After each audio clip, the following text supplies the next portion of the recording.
Heat. It's everywhere, right? From the warmth of the sun on your face to the sting of a hot pan if you're not careful. But have you ever really stopped to think about how that heat is getting from one place to another? It's this fundamental force that's constantly shaping our world. And today, we're going to break down the 3 simple ways it all happens. So, here's our game plan. We'll start with how heat shows up in our daily lives, then get into the basic rules it always follows. After that, we'll dive deep into the 3 methods of transfer: by touch, by flow, and by waves. And finally, we'll see if you can spot them in action. All right, so first up, why should we even care about this stuff? Well, let's connect this invisible force to the world you can actually see and feel. You've totally been there, right? You leave a metal spoon in your hot soup for a minute, and suddenly the handle's as hot as the soup itself. Or your ice cream cone just becomes a sad, melty puddle in like 2 seconds on a hot day. Believe it or not, that's not random. That is heat transfer, front and center. Just think about it for a second. That burning sensation when you walk on hot sand at the beach, or that shocking jolt of cold when you dive into a pool on a sweltering day. It's all about heat on the move. This isn't just some abstract physics concept in a textbook. It's something you literally feel all the time. Okay, so to really get how heat moves, we first need to understand the 2 very simple, totally unbreakable rules that it lives by. At its most basic, heat transfer is just what it sounds like. It's thermal energy on the move. But here's the catch. It only happens when there's a temperature difference. If 2 things are the exact same temperature, no heat is going to move between them. It's as simple as that. And this brings us to the big one. Heat is a one-way street. It always flows from a warmer object to a cooler one.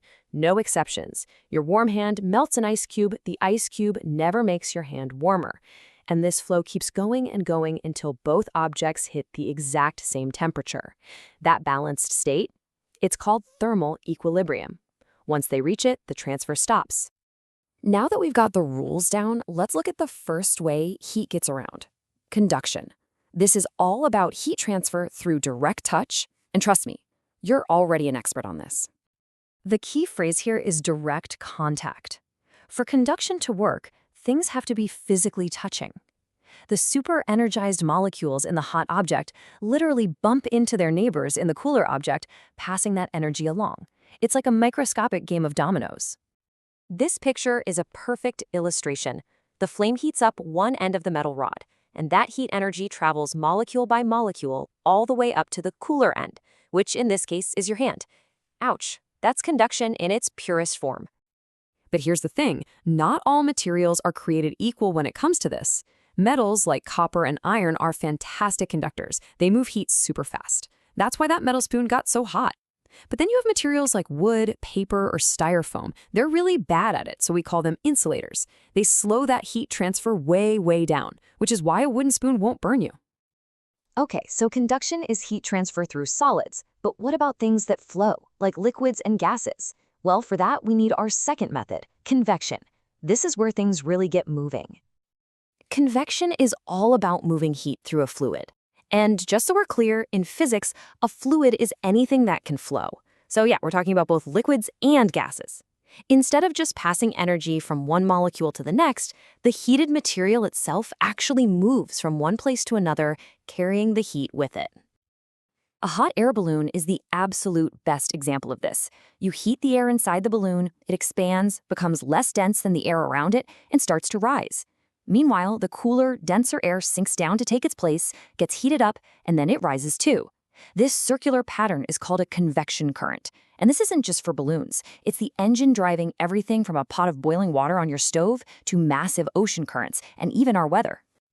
Okay, last but not least, we have the most mysterious of the 3, radiation. This one's the rule breaker. It doesn't need to touch anything at all.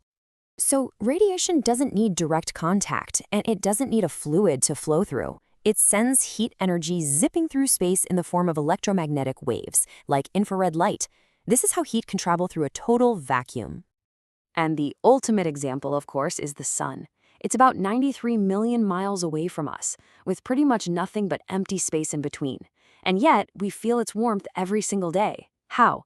It's literally beaming thermal energy to us through radiation. It's the exact same principle that lets you feel the heat from a campfire, even when you're sitting a few feet away. So there you have it, the big three: conduction, convection, and radiation.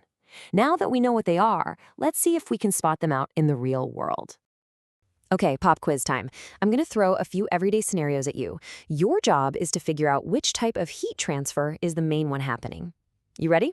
Let's do it.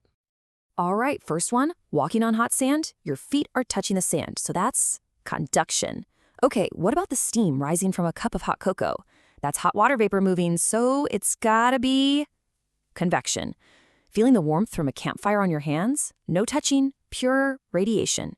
Using a curling iron on your hair? Direct contact, that's conduction again. Watching noodles rise and fall in a pot of boiling water? That's a perfect little convection current. And finally, a snowman melting on a sunny day. The sun isn't touching it, so that is radiation. So, how'd you do? And this isn't just a fun little mental exercise.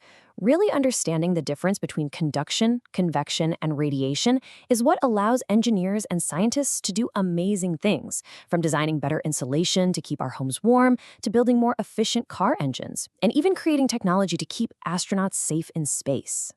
So I'll leave you with a little challenge. Now that you know the rules of heat, how would you design the absolute perfect winter coat? What kind of material would you use to stop conduction? How would you design it to prevent convection currents from stealing your body heat? And what color would be best for dealing with radiation? The answers to all of those questions come right back to these three simple ideas.